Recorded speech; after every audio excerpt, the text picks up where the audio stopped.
ராம் ராம். இன்று 1/10/25ஆம் ஆண்டு.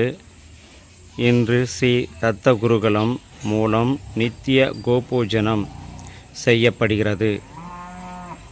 இதற்கு நன்கொடுத்து அளித்த முன்னோர்களும் அவர்கள் குடும்பங்களும் அவர்கள் குழந்தைகளும் நன்றாக வாழ, நோய் நொடி இல்லாமல் வாழ கோமாதாவை பிரார்த்தனைக்கிறோம்.